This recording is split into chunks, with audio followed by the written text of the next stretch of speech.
अभी मैं आप लोगों को यहाँ पे टर्निंग का या फिर जब बाइक चल रहा है तो वो टाइम पे कैसे कंट्रोल करना है इसके बारे में बताता हूँ।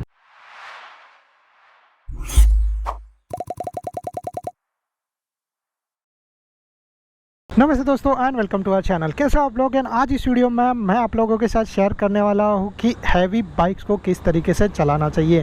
देखो क्या होता है कि मेरे पास या फिर ऐसी बड़ी बाइक देखने के बाद बहुत सारे लोग एक्साइटेड हो जाते हैं इसको चलाने के लिए, चाहे डोमिनार हो, चाहे फिर रॉयल एनफील्ड हिमालयन हो या फिर रॉयल एनफील्ड बुलेट हो।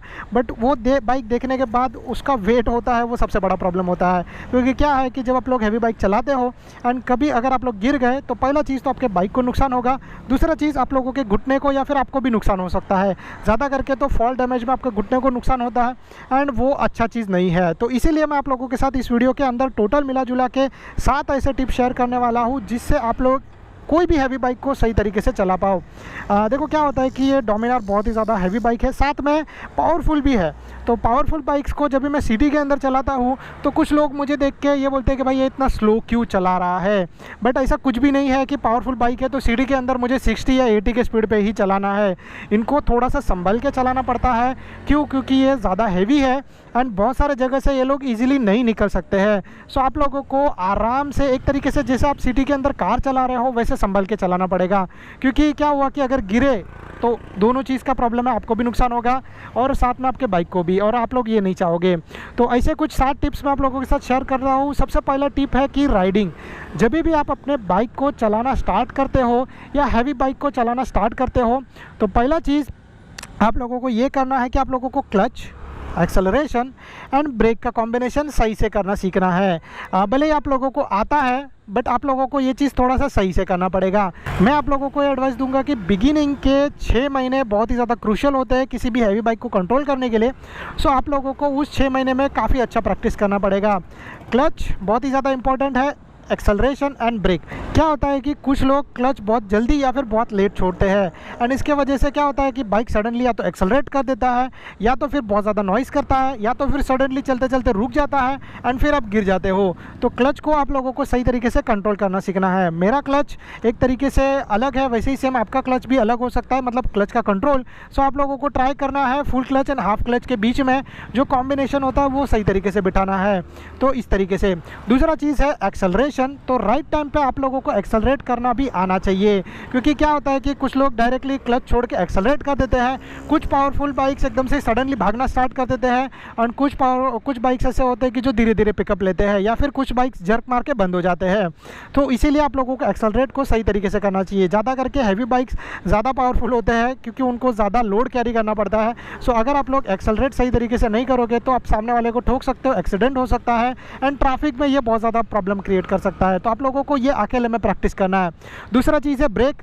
तो कभी भी कोई भी बाइक को रुकाने से पहले आप लोगों को थोड़ा सा ध्यान देना पड़ेगा। एंड वैसे ही सेम मेरा दूसरा टॉपिक है, दूसरा पॉइंट है वो है control stops.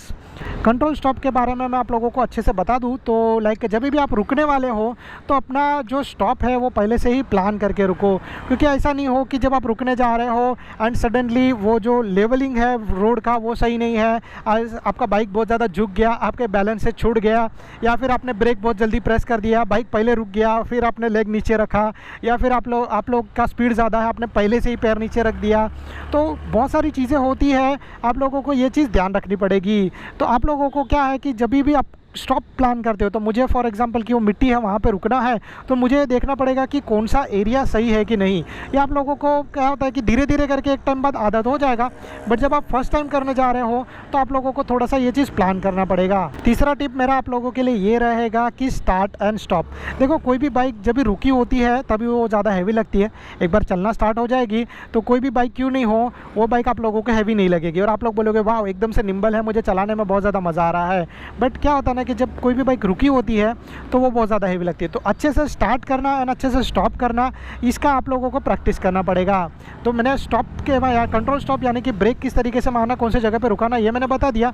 But start and stop तो लाइक जैसे मैं यहाँ से एकदम सही तरीके से बाइक आगे बढ़ाना स्टार्ट कर रहा हूँ, उसी सेम तरीके से मुझे उसको रुकाने के लिए भी आना चाहिए। तो जैसे मैंने आप लोगों को बोला कि धीरे धीरे क्लच, धीरे धीरे एक्सेलरेशन, एकदम स्मूथली आप लोग आगे बढ़ जाओगे। एंड दूसरा चीज़ कि आप लोगों को जब ब्रेक प्रेस करना है सो आप लोग ब्रेक प्रेस करके राइट टाइम पे आपका लेग नीचे रखो, ये आप लोगों के लिए बहुत ज़्यादा इंपॉर्टेंट रहेगा। चौथा टिप मेरा आप लोगों के लिए ये रहेगा कि जब भी आप अपने बाइक को पार्क करते हो तो सही तरीके से पार्क करना चाहिए, सही लोकेशन पे। क्या होता है कि फॉर एग्जांपल यहाँ पे मैं अपने बाइक को पार्क कर रहा हूँ तो ये पक्का रोड है तो मुझे ज़्यादा दिक्कत नहीं होगा। बट क्या होता है ना कि कभी कभी बहुत सारे ऐसी जगह रहते हैं जहाँ पर मिट्टी वाला एरिया रहता है या फिर कच्चा रोड रहता है।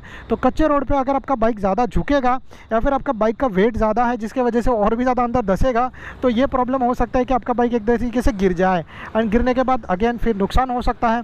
तो इसीलिए कभी भी आप अपने बाइक को कहीं पर भी रुकाने जा रहे हो तो एक तरीके से थोड़ा सा संभल के देखो कि एरिया कैसा है एंड फिर इसके बाद ही आप अपने बाइक को पार्क करो। उसके बाद कभी कभी ये होता है कि बाइक को पार्किंग करने के लिए आपको आगे पीछे भी करना पड़ता है। तो आगे पीछे करने के लिए नॉर्मल आप बाइक के ऊपर बैठ के ही आगे पीछे मत करो क्योंकि ये चीज़ पॉसिबल ही नहीं हो पाएगा क्योंकि इतना ज़्यादा वेट है और आप लोग उसको आगे पीछे नहीं कर पाओगे। तो आगे पीछे करने के लिए बाइक से उतर जाओ एंड फिर हैंडल को लेके आप अपने बाइक को आगे पीछे कर सकते हो। एंड एक टाइम बाद जब आप लोग बाइक से यूज्ड टू हो जाओगे तो आप लोग आराम से अपने लेग से भी आगे पीछे कर सकते हो। बट तभी तक के लिए मैं बोलूँगा कि उतर के मैन्युअली आप अपने बाइक को आगे पीछे करो एंड वो टाइम पे भी थोड़ा सा संभल के क्योंकि अगर आपका बैलेंस बिगड़ा, आपका वेट इस साइड गया तो आप लोग गिर सकते हो। ज़्यादा करके बाइक को आगे पीछे करने के लिए मैं आप लोगों को एक और टिप दूंगा कि बाइक को ये साइड रखो एंड ये स्टैंड है वो नीचे रखो। बट स्टैंड नीचे रख के आगे पीछे करने के टाइम पर भी एक और चीज़ है कि आपको ध्यान रखना पड़ेगा, ये स्टैंड आपके लेग को कोई भी तरीके का नुकसान नहीं दे पाए। एक बार मेरे साथ ऐसा हुआ था कि मेरे स्टैंड ने मेरे नाखून को डैमेज कर दिया था जो कि अभी तक चल रहा है। सो बहुत ज़्यादा दर्द होता है। तो आप लोगों को थोड़ा सा ये चीज़ ध्यान रखना पड़ेगा जब भी आप बाइक को पार्क करते हो या फिर आगे पीछे करने के लिए ट्राई करते हो। तो इसके बाद अभी नेक्स्ट पॉइंट है वो है टर्न या फिर कॉर्नरिंग। तो जब भी आप अपने हैवी बाइक को कहीं पर भी चला रहे हो तो लाइक बहुत ज़्यादा प्रॉब्लम होता है, बहुत सारी जगह पे बहुत ज़्यादा प्रॉब्लम होता है। फॉर एग्जांपल कि कुछ लोगों को ये नहीं पता होता है कि बाइक का वेट बहुत ज़्यादा हैवी है एंड कॉर्नरिंग करने में उन लोगों को बाइक को स्लो करना पड़ेगा। तो वो लोग क्या करते हैं, सिर्फ एक्सेलरेट करते रहते हैं क्योंकि पावर बहुत अच्छा है तो चलाने में मज़ा आ रहा भाई। बट ये होता है कि फिर कॉर्नरिंग में एक्सीडेंट हो जाता है। या फिर दूसरा चीज़ ये होता है कि टर्न, मैं सोच रहा हूँ कि मैं यहाँ से निकल जाऊँगा बट बाइक वहाँ पर जाने के बाद अटक जाता है। तो ये चीज़ नहीं हो, इसीलिए आप लोगों को कोई भी तरीके का टर्न लेने से पहले थोड़ा सा संभलना पड़ेगा, थोड़ा सा सोचना पड़ेगा। अभी इसके बाद नेक्स्ट पॉइंट है एंड वो है प्रैक्टिस। तो आप लोग कोई भी अगर हैवी बाइक को चलाना सीख रहे हो तो आप लोगों को उसका प्रैक्टिस करना पड़ेगा। डेफिनेटली प्रैक्टिस के बिना कुछ भी नहीं है। एंड इसके अलावा एक और टिप है, लास्ट वाला टिप, वो ये है कि आप लोगों को जिम ज्वाइन करना पड़ेगा। अगर आप लोग जिम ज्वाइन नहीं करोगे तो डेफिनेटली आप लोगों के पास इनफ स्ट्रेंथ नहीं रहेगा अपने बाइक को कंट्रोल करने के लिए। सो आप लोगों को जिम ज्वाइन करना पड़ेगा एंड ज़्यादा करके जो एक्सरसाइज करनी है आप लोगों को अपने लेग्स की करनी पड़ेगी क्योंकि लेग्स बहुत ही ज़्यादा इंपॉर्टेंट रहता है जब आप बाइक को रुकाते हो, मूव करते हो। सो आप लोगों को ये चीज़ देखना पड़ेगा। अभी मैं आप लोगों को यहाँ पर प्रैक्टिकल भी करके बता देता हूँ कि ये सारी चीज़ें कैसे करनी है। तो पहले तो मैं अपने बाइक को स्टार्ट करता हूँ। तो यहाँ पे मैं बाइक को स्टार्ट कर रहा हूँ। अभी स्टार्ट करने के बाद हमको आगे बढ़ना है। तो आगे बढ़ने के टाइम पे आप लोगों को कुछ चीज़ें करनी है। धीरे धीरे क्लच, धीरे धीरे एक्सेलरेशन, एकदम से ज़्यादा भी नहीं करना, एकदम से सडनली ब्रेक भी नहीं मारना है। तो धीरे धीरे क्लच, धीरे धीरे एक्सेलरेशन, आपका बाइक आगे बढ़ना स्टार्ट हो जाएगा। जब आगे बढ़ता है तो आपका जब एक स्पीड चला जाता है आप उसके बाद अपने लेग्स को ऊपर रह सकते हो। एंड इसके बाद जब आपका बाइक जब चल रहा है एंड आपको सडनली ब्रेक करना है, मतलब आप लोगों को ब्रेक प्रेस करना है, तो क्लच एंड ब्रेक आप प्रेस करो। ज़्यादा करके आप लोग फ्रंट ब्रेक यूज़ करना अगर आप लोगों का स्लो स्पीड रहेगा। अगर आप लोगों का स्पीड एक तरीके से लाइक थोड़ा ज़्यादा रहेगा तो आप लोग रियर ब्रेक, फिर फ्रंट ब्रेक एंड फिर इसके बाद क्लच प्रेस करना।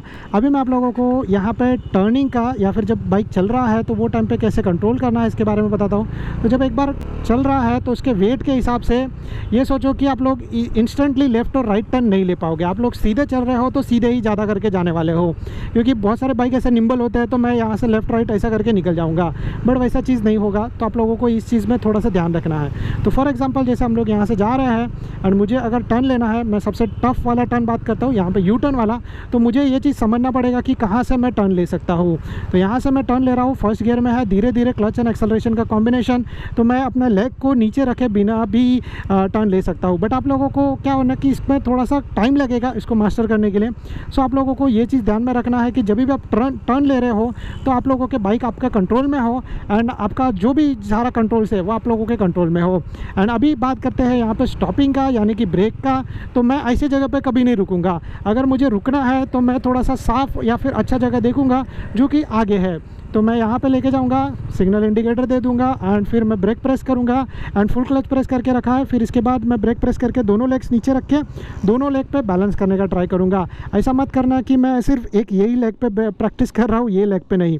तो आप लोगों को हमेशा ये सारी चीज़ों को, ये सारे पॉइंट्स को ध्यान में रखना है, जिससे आप लोग कोई भी तरीके के हैवी बाइक को सही तरीके से चला पाओगे। देखो स्मूथ स्टार्ट में मैं आप लोगों को बता देता हूँ, तो बाइक सीधा सीधा आगे बढ़ना चाहिए इस तरीके से, क्लच एंड एक्सेलरेशन के कॉम्बिनेशन से, और अननेसेसरी पुश नहीं करना है। उसका मतलब भी ये है कि जैसे यहाँ पे स्पीड ब्रेकर है तो अननेसेसरी मुझे पुश भी नहीं करना है। हर एक टर्न सेम नहीं होता है, तो जैसे पिछला वाला टर्न बहुत ही इजी था, ये टर्न में भी हो सकता है कि अपने लिए ज़्यादा दिक्कत वाला हो। तो मैं अपने बाइक को थोड़ा सा ये साइड में रखा है एंड फिर धीरे धीरे मैं यहाँ से निकलूँगा।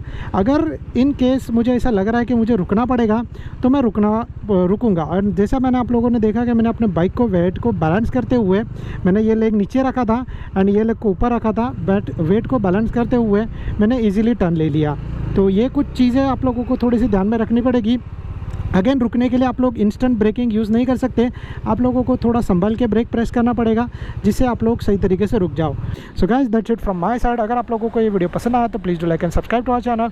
अगर आप लोगों को इसके अलावा कोई भी तरीके का डाउट रहेगा तो आप लोग नीचे कमेंट कर देना, मैं आप लोगों को अपना हेल्प करने का बेस्ट कोशिश करूँगा। Thank you so much and good luck.